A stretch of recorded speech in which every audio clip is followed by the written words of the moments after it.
Ya está aquí, ya llegó.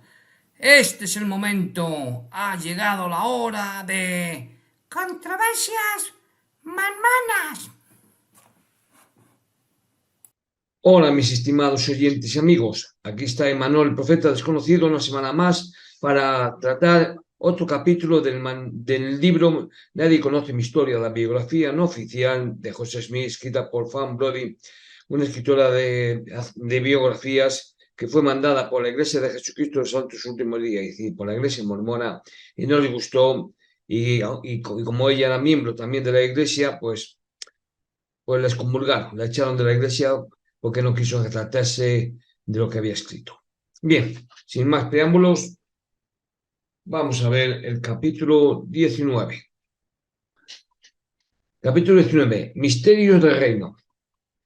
La memoria de un hombre está destinada a ser una distorsión de su pasado conforme a sus intereses presentes, y la autobiografía más fiel es probable que refleje menos lo que un hombre fue que en lo que se ha convertido. José Smith siempre dictó su diario con una intensa conciencia de su audiencia, y en la década de 1840, cuando comenzó a escribir en serio la historia oficial de su iglesia para la edificación de la posteridad, reconstruyó su pasado como solo un célebre profeta del siglo XIX lo habría vivido.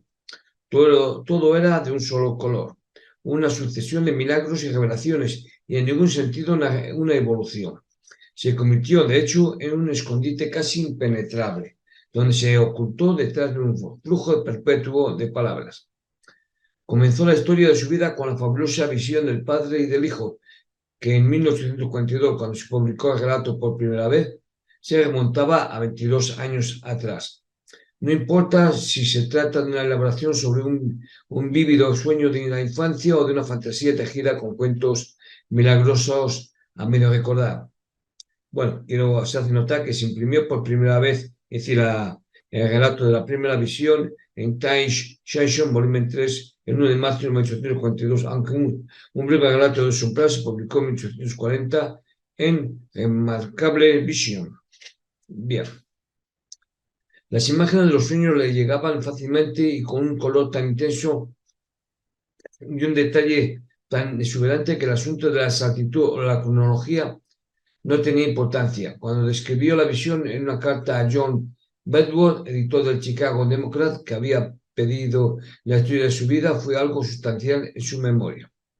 A medida que su fama aumentaba, José se preocupaba cada vez más por el registro de su vida. Todo en su pasado fue interpretado para aumentar la gloria del presente. La historia debe continuar y no ser perturbada, escribió, ya que hay pocos temas por los que he sentido mayor ansiedad. El libro de Mormón debe haber sido una fuente secreta de preocupación. Ediciones posteriores habían corregido muchos de los errores gramaticales y ortográficos, pero el libro seguía siendo cuestionado por los lectores críticos.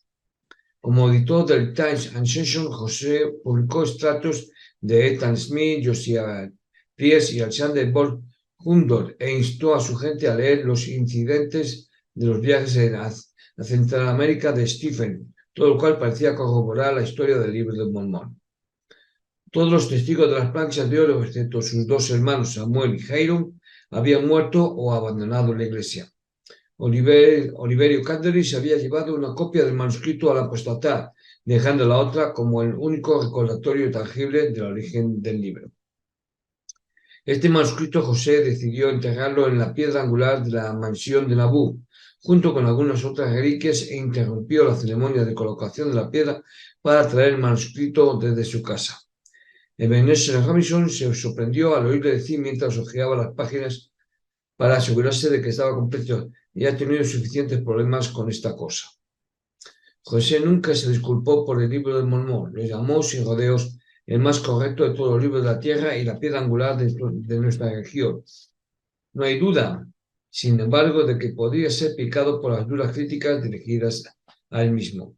Herbert D. Howard señaló una vez que el nombre mormón provenía de una palabra griega que significaba monstruo, y en el uso moderno se refería a un babuino particularmente horrible.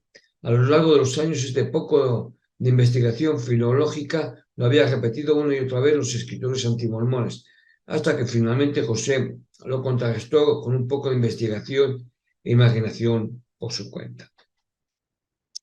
Se ha dicho que esta palabra se deriva de la palabra griega mormon. Este no es el caso. No había griego ni latín en las parlanchas de las que, por la gracia de Dios, traduje el libro de Mormón. Decimos del sajón Gud, del danés Gud, del gótico Goda, del alemán Gut, del holandés Goed, del latín bonus, del griego kalos, del hebreo tod y del egipcio mom. Por lo tanto, con la edición de More o la contracción mor, tenemos la palabra mormon, que significa literalmente muy bueno. La cuidadosa revisión de su propia y asombrosa carrera le implicaba escribir en su historia lleno a José de un sentimiento de asombro. Aunque rara vez se colocaba en la narración, no podía reprimirla en sus sermones y cartas. En cuanto a los peligros por los que estoy llamado a pasar, dijo, me parecen poca cosa, ya que la envidia y la ira del hombre han sido mi destino común todos los días de mi vida, y porque causa parece misterioso, a menos que haya sido ordenado desde antes de la fundación del mundo para algún fin bueno o malo. Pero, sin embargo, estoy acostumbrado a nadar en aguas profundas. Todo se ha convertido en una segunda naturaleza para mí. Durante los años de Nabú, llenos de demandas, arrestos e intrigas entre su propio pueblo, José encontró tiempo no solo para escribir la historia de su iglesia, sino también para llevar la teología mormona a su pleno florecimiento. Sus enseñanzas fueron raramente presentadas como revelaciones, fueron introducidas en sermones o impartidas en secreto.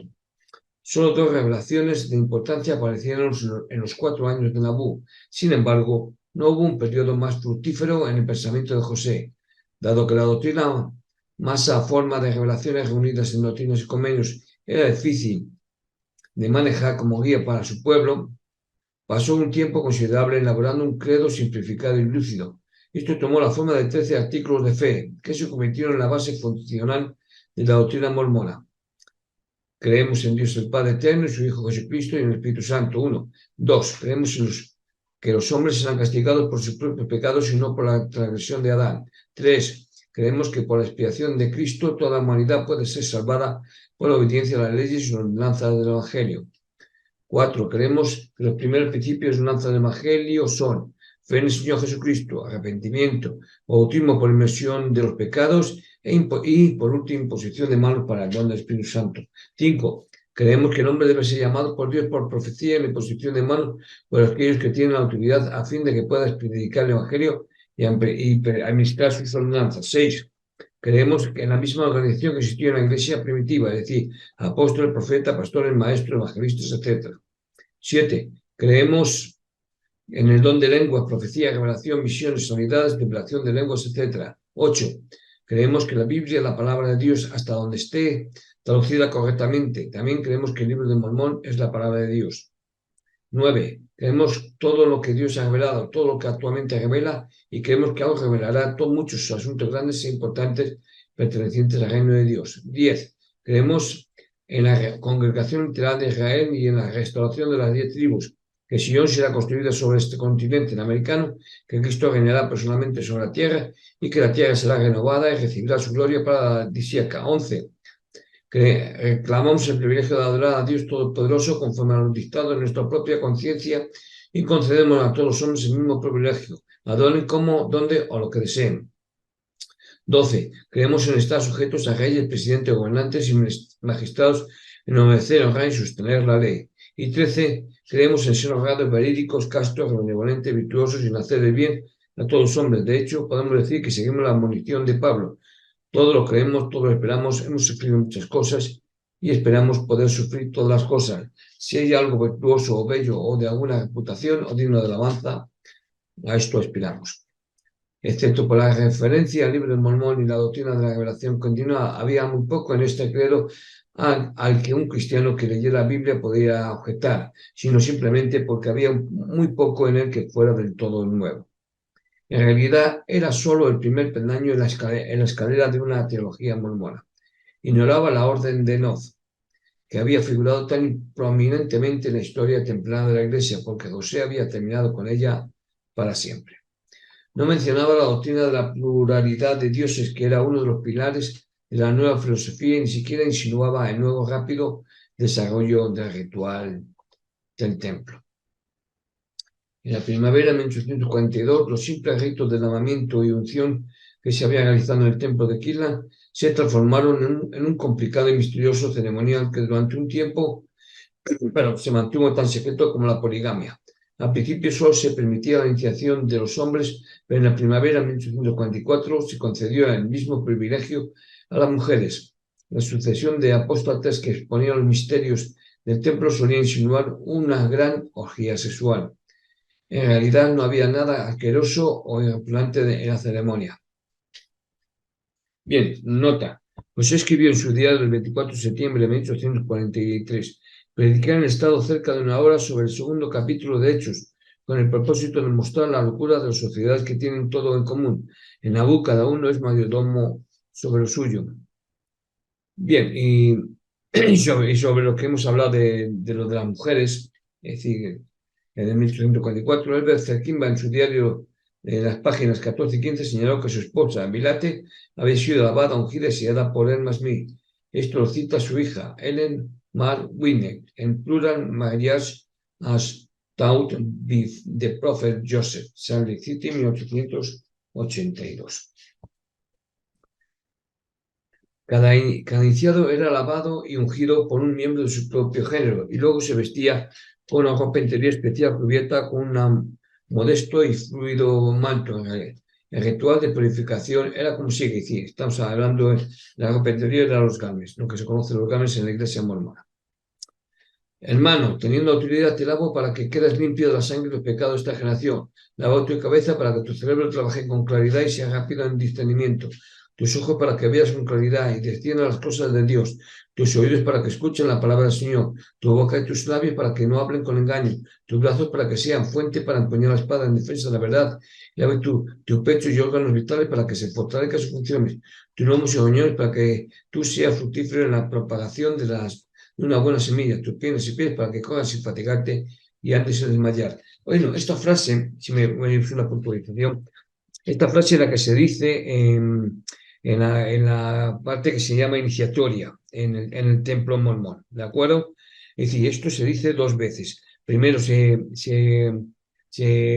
habla con el agua, es decir, te unjo, es decir, hermano, teniendo autoridad, te lavo con este agua o te unjo con este aceite cuando llega la parte de aceite. Y después, en la última parte es cuando se colocaba anteriormente se colocaba uno el garmen, antes entonces no se podía poner.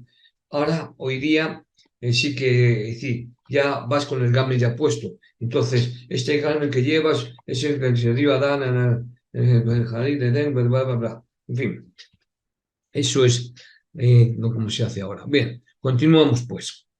La estrecha afinidad de los ritos religiosos y fálicos es hecho habitual en la historia social y el ritual mormón sin duda tuvo sus raíces en los mismos impulsos conscientes que llevaron al profeta a la poligamia. La ceremonia de investidura era esencialmente un culto a la fertilidad, pero su naturaleza básica estaba tan camuflada que solo los escépticos sentían indignación. Bueno, gran parte de la ceremonia realizada después de los rituales de lavamiento y unción se tomó de los masones. Desde su temprana juventud en Palmira, José había concedido la vieja leyenda masónica de que la masonería se remontaba a la época del Templo de Salomón, lo cual no es cierto.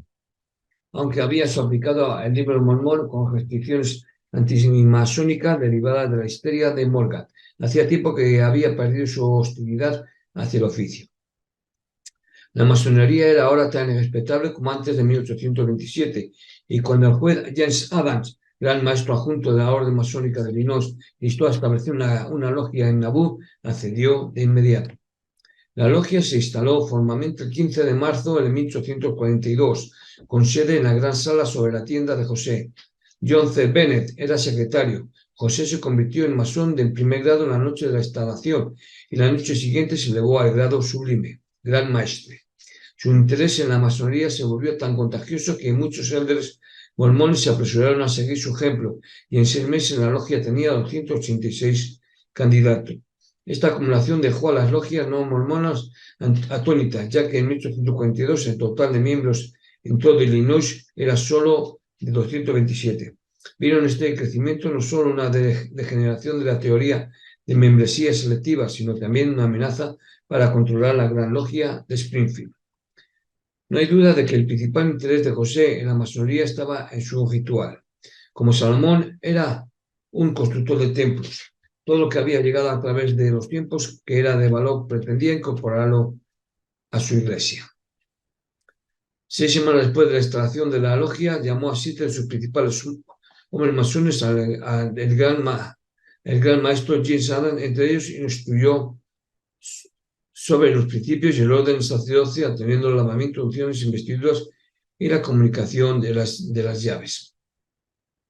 Bien, puntualización. El Palmira Registro del 10 de enero de 1841 citaba al masónico registro de la siguiente manera: Salomón fue dotado de sabiduría de lo alto para diseñar el proyecto, convocó a los artesanos y el templo de nuestro Dios fue comenzado y terminado únicamente por manos masónicas. En realidad, la masonería data de alrededor del siglo XIII. Se originó en Gran Bretaña como un gremio comercial, aunque incorporó algunos símbolos que se remontaban a varios cultos mistéricos de la antigüedad. Y esto perdón, es lo que yo quería, digamos, puntualizar. Bien, continuamos pues. En este consejo, dijo, se instituyó el orden antiguo de las cosas por primera vez en estos últimos días. Este orden era un elaborado ritual diseñado para ser ejecutado en el templo de Nabú. La ceremonia, que durante un tiempo se mantuvo completamente secreto, estaba reservada a los fieles que creían que era la suma de todas las bendiciones espirituales. Los hombres eran desnudados, lavados, ungidos y luego, como en la ceremonia masónica, vestidos con una prenda especial que se ceñía con cordones o botones de hueso, estando prohibido el metal. Según Joseph Benen, esta prenda al principio era una especie de camisa que se usaba solo durante la ceremonia y luego se ocultaba como una especie de protección en contra de los ángeles destructores. Pero pronto se transformó en una prenda antiestética y utilitaria con de ropa interior larga que el novato debía usar siempre, según fuera instruido, como protección contra el mal. La escuadra masónica y el compás se cortaban en la ropa sobre el pecho y se hacían un tajo en la rodilla. Al principio el tajo en la rodilla era aparentemente lo suficientemente profundo para penetrar la carne y dejar una cicatriz, pero esta práctica fue eventualmente abandonada como resultado de la protesta de las mujeres mormonas. También había un corte en la prenda a través del abdomen, símbolo del destripamiento que sería el destino de cualquiera que revelara los secretos sagrados. Después de prestar juramento de mantener todo en secreto, el iniciado se vestía con ropa blanca y se le permitía ser testigo de un largo drama alegórico que representaba la creación de la tierra y la caída de Adán. Se dice que José tomó el papel de Dios, Hiram Min el de Cristo y el obispo George Miller el del Espíritu Santo. El drama seguía el lenguaje de Génesis y presentaba a Dios pretendiendo crear a Eva del Adán dormido, a Eva arrancando pasas de un pequeño árbol que simbolizaba el árbol del conocimiento y a WWF como el diablo arrastrándose como serpiente sobre su estómago. Después de ser expulsados del jardín de Edén, los actores que representaban a Adán y Eva se ponían pequeños delantales blancos que eran exactamente como los delantales masónicos, excepto que estaban pintados con hojas de higuera verdes. Luego seguían las instrucciones de ciertos apretones de mano, palabras clave y llaves. A cada hombre se le daba un nombre secreto por el cual debían ser conocidos en el reino de los cielos. Puede parecer sorprendente que José haya incorporado tanta masonería en la ceremonia de la investidura en las mismísimas semanas en que todos sus principales líderes estaban siendo inducidos a la logia masónica. Habrían estado ciegos, de hecho, para no ver el paralelismo entre el maestruario, los apretones de mano, las contraseñas, las llaves y los juramentos. José usó libremente otros símbolos masónicos: la colmena, el ojo que todo ve, las dos manos agarradas y el punto dentro del ciclo. La obra milagrosa interpretada en la ceremonia mormona difería solo en el tema del drama masónico de Hiram Abid, y ambos usaban muchas de las mismas frases sonoras del Antiguo Testamento. José enseñó a sus hombres simplemente que el ritual masónico era una corrupción del antiguo ritual del Salmón y que el suyo era una restauración de la verdad e investidura hebrea. La elaboración de la investidura del templo transformó a la iglesia mormona en un culto mistérico. El secretismo, la pompa y el carácter fálico velado apelaban a instintos humanos muy básicos y el hecho de que parecían estar enraizados en la tradición del Antiguo Testamento les daba la autenticidad que demandaba este pueblo lector de la Biblia. Los misterios del templo estaban estrechamente ligados a las nuevas teorías de José sobre la naturaleza del cielo y el infierno. Bien, puntualización.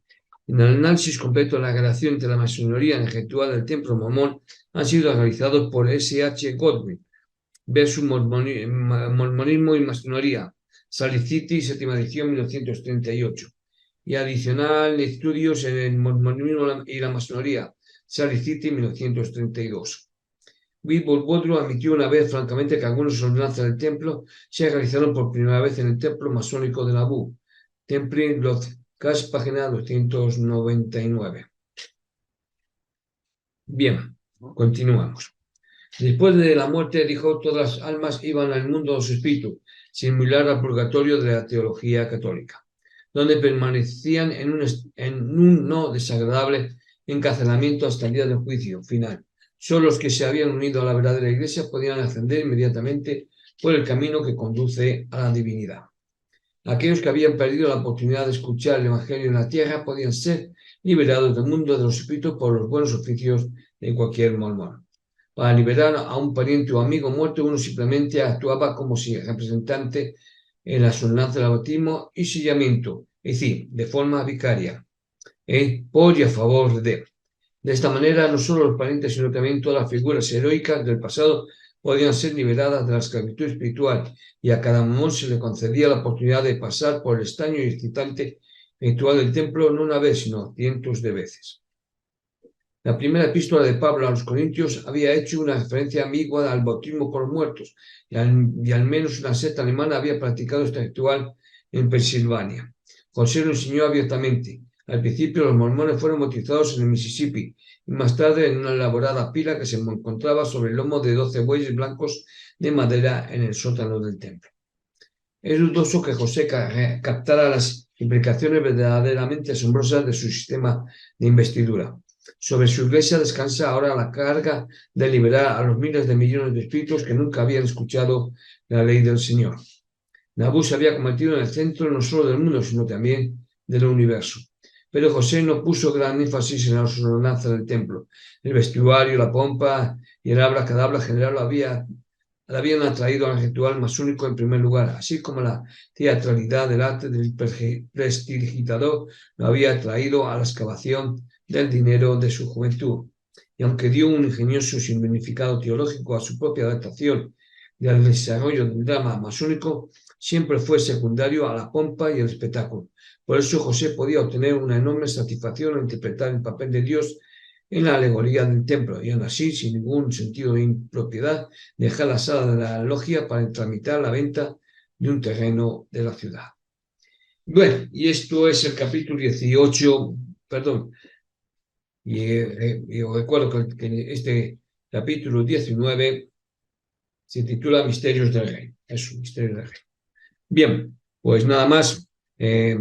Espero que nos podamos ver la próxima semana con otro interesante capítulo titulado, bien, el capítulo 20 se titula El aljaba del Todopoderoso.